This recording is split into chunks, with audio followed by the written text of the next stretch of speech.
আজি আপোনালোকলৈ মই লৈ আহিছোঁ restaurant style chicken leg piece curry আৰু তাৰ কাৰণে মই লৈছোঁ 4টা লেগ পিচ মিডিয়াম সাইজৰ পিয়াজ বাটা নহৰু বাটা বিলাহী বাটা দৈ কচুৰি মেথি জাভিত্ৰী 2টা কেঁচা জলকীয়া শাহী জিৰা লং জালুক 2 টুকুৰা দালচেনি এটা ডাঙৰ ইলাচি 3টা সৰু ইলাচি জিৰা পাউডাৰ ধনিয়া পাউডাৰ অলপমান মিট মছলা আৰু লাল মিৰ্চ পাউডাৰ এতিয়া আপোনালোকে চাই থাকক মই ৰেচিপিটো কেনেকৈ আৰম্ভ কৰোঁ একেবাৰে সহজ কিন্তু খাবলৈ একদম ৰেষ্টুৰেণ্ট টাইপৰ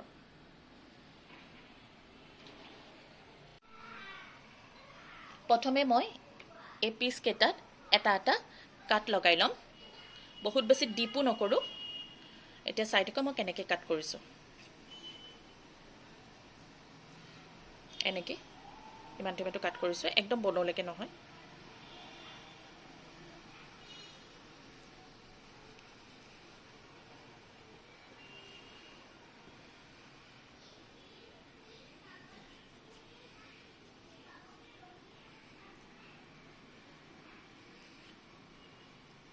এনেকৈ মই গোটেইকেইটা পিছতে কাট কৰি ল'ম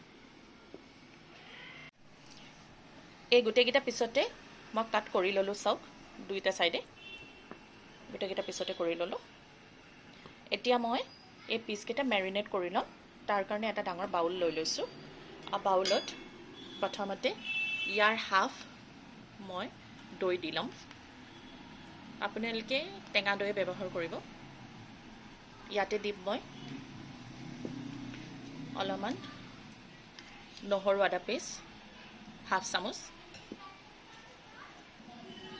লাল মিৰ্চ পাউডাৰ হাফ চামুচ দিছোঁ আৰু লগত দিম অলপমান কচুৰি মেথি এতিয়া ইয়াত দিম নিমখ আৰু মিঠাতেল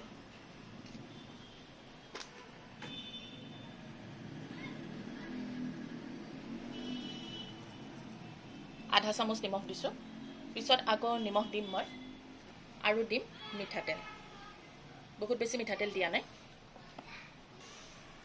এতিয়া এইখিনি মই হাতেৰে ভালকৈ মিক্স কৰি ল'ম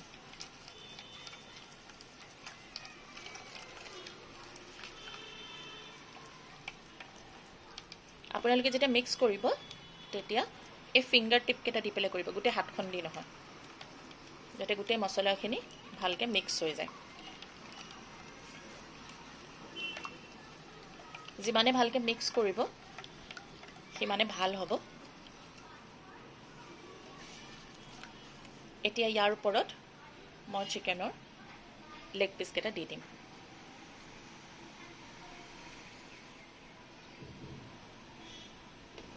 আৰু খুব ভালকৈ সানি ল'ম কাটবিলাকৰ ভিতৰলৈকে ধুনীয়াকৈ সানি ল'ম এই মেৰিনেট কৰা এই প্ৰচেছটো কিন্তু বহুত ইম্পৰ্টেণ্ট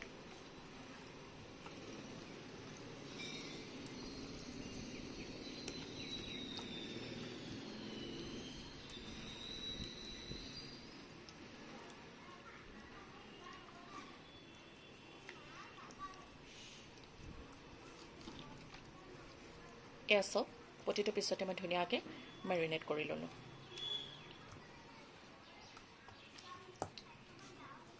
এতিয়া এনেকৈ মেৰিনেট কৰি মই প্ৰায় 10 মিনিটমান সময় থাকিবৰ কাৰণে দিম ৰেষ্ট কৰিবৰ কাৰণে দিম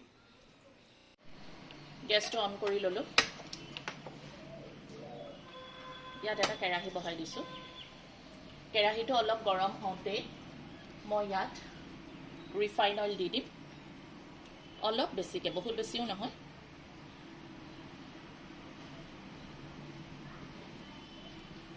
এতিয়া তেলখিনি মই গৰম হ'বলৈ দিম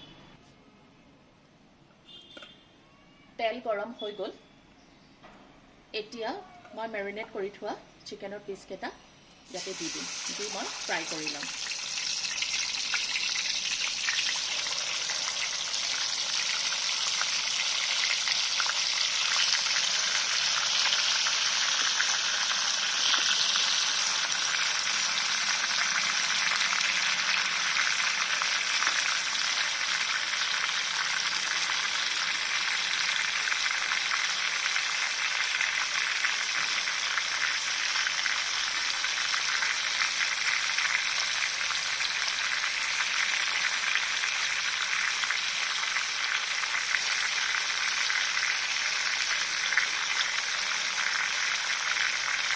বহুত বেছি ডিপ ফ্ৰাই নকৰোঁ, জাষ্ট অলপমান ফ্ৰাই কৰিম।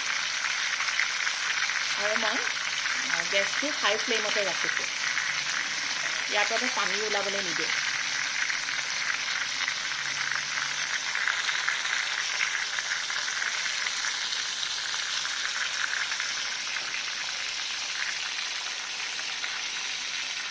এতিয়া মই উল্টাই চাম।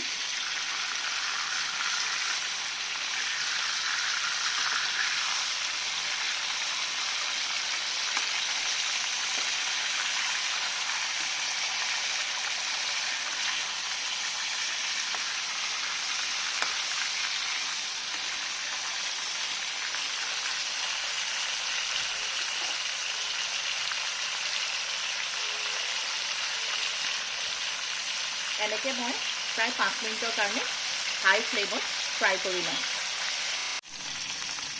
এতিয়া চাওক, প্ৰায় 5 মিনিটমান হৈ গ'ল। মই 2 চাইডে এইটো ফ্ৰাই কৰি লৈছোঁ। বহুত বেছি ডিপ ফ্ৰাই কৰা নাই, যাতে স্কিনত এটা ধুনীয়া কালাৰ আহে। এয়া চাওক, ধুনীয়া এটা কালাৰ আহিছে। আৰু হিটটো মই ফুল ফ্লেমতে ৰাখিছোঁ। এতিয়া মই এইখিনি উলিয়াই ল'ম এক পিচ। প্ৰতিটো পিছতে ধুনীয়া কালাৰ আহিছে।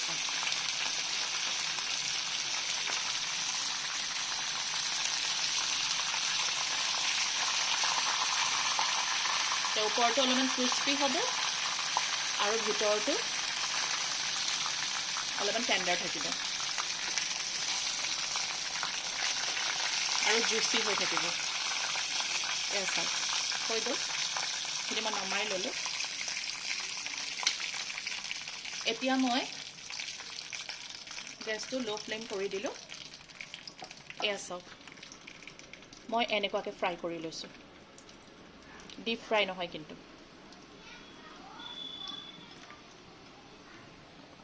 এতিয়া চিকেন ফ্ৰাই কৰা অইলখিনিতে মই গোটা মছলাখিনি দি ল'ম।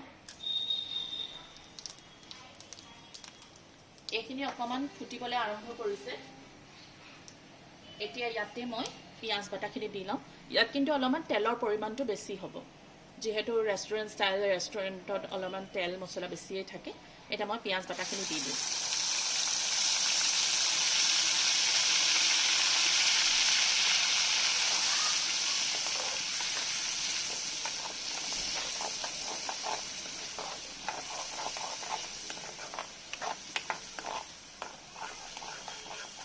এতিয়া মই এইখিনি অলপমান লৰাই দিলোঁ।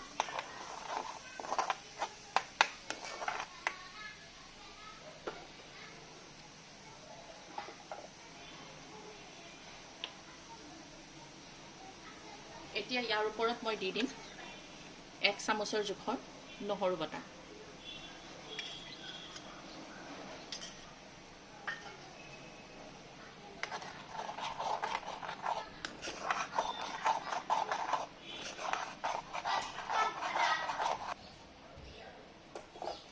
আৰু ইয়াৰ ওপৰত মই দি দিম বিলাহী বাটা।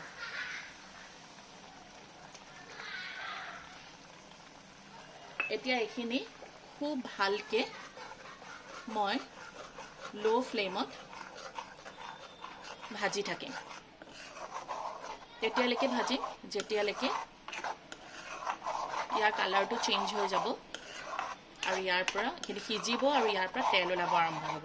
এতিয়া আপোনালোকৰ লাগিছে যে এইখিনি অলপ ক'লা ক'লা হৈছে, ছাইডত থকা ফ্ৰাই ক'লাবিলাক আহিছে, কিন্তু যেতিয়া এইখিনি সিজি যাব তেতিয়া এইবিলাক চব নাইকিয়া হৈ যাব আৰু এই গ্ৰেভিটো কালাৰটো চেঞ্জ হৈ যাব।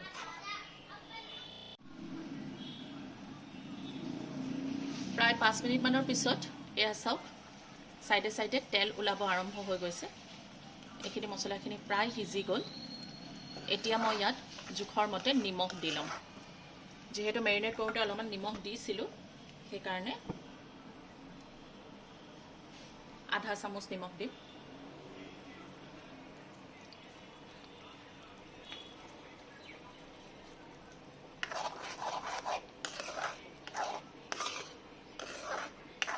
এতিয়ালৈকে কালাৰটো ডাৰ্ক হৈ আছে, যিহেতু মাংস সিজিব বাকী আছে, কালাৰটো ইয়াত চেঞ্জ হৈ যাব।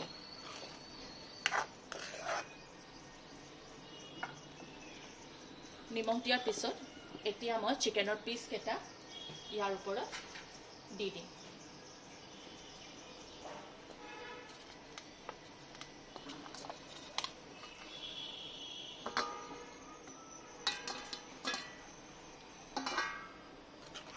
দি পেলাই ভালকৈ মিক্স কৰি লওঁ।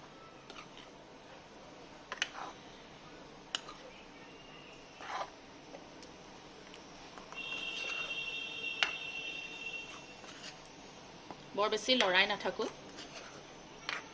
নহ'লে ইয়াৰ বনৰ পৰা মাংসটো এৰি যোৱাৰ চান্স আছে। এতিয়া এনেকৈ মিডিয়াম ল' ফ্লেমত মই প্ৰায় 10 মিনিটমানৰ কাৰণে এইখিনি হ'বলৈ দিম।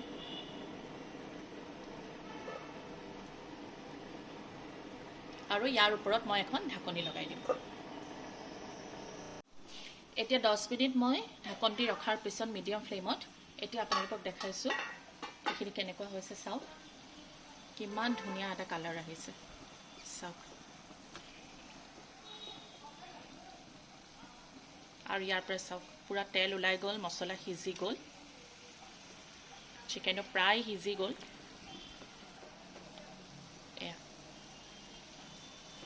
এতিয়া যিহেতু আমি অকণমান কাৰী কৰিম, অলপমান গ্ৰেভি টাইপৰ কাৰী টাইপৰ কৰিম, এতিয়া ইয়াৰ পিছৰখিনি ষ্টেপ মই আপোনালোকক দেখুৱাই আছোঁ। আমাৰ মেৰিনেট কৰা যোনটো বাতি আছিলে, চিকেনৰ পিচকেইটা মই মেৰিনেট কৰিছিলোঁ, তাতে মই থাকি যোৱা দৈখিনি দি দিম।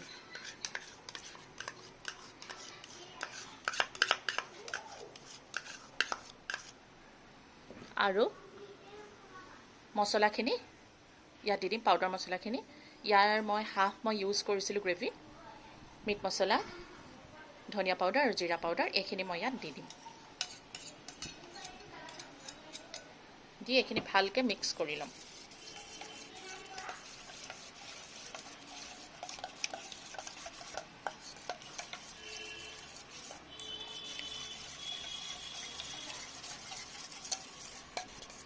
আৰু ইয়াতে মই দি দিম কচুৰি মেথি। ইয়াতে মই কচুৰি মেথিও দি দিলোঁ। দি এইখিনি মই ভালকৈ আকৌ মিক্স কৰি ল'ম।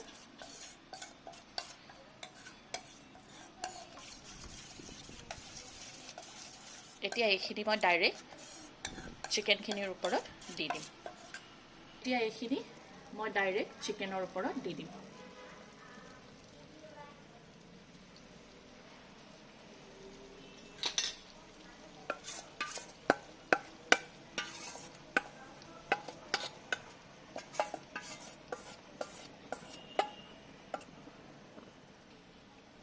দি মই মিক্স কৰি ল'ম।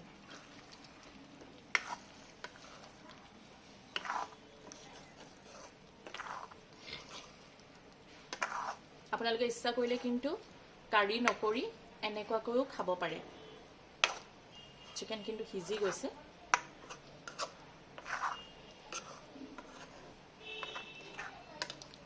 এনেকৈ মই পুনৰ 1 মিনিটমানৰ কাৰণে ঢাকি দিম, যাতে এইখিনি অকণমান ইয়াতে ছেট হয়।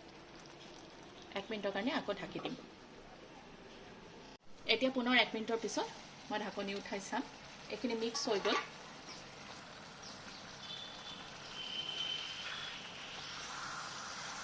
ধুনীয়াকৈ মিক্স হৈ গ'ল। এতিয়া ইয়াৰ ওপৰত মই কৰিবলগীয়া কামটো হৈছে এই মেৰিনেট কৰা যোনটো বাতি আছে, তাতে মই গৰম পানী দি দিম।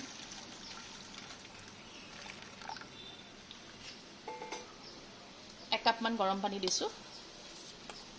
আৰু এই বাতিটোত লাগি থকা যিমানখিনি মছলা, যিমানখিনি ফ্লেভাৰ ইয়াত আছে, বাতিটোত লাগি থকা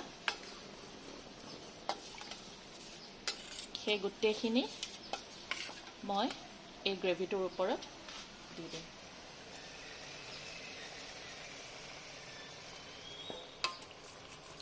যিমান লাগি আছে।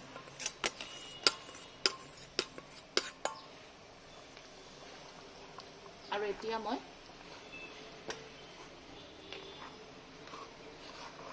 এইটো হাই ফ্লেমত কৰি দিম।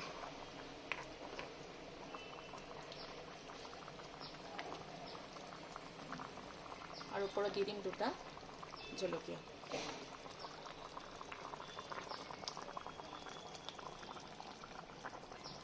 এনেকৈ প্ৰায় 2 মিনিটৰ কাৰণে মই এইখিনি উতলি অলপমান ডাঠ হ'বৰ কাৰণে দিম।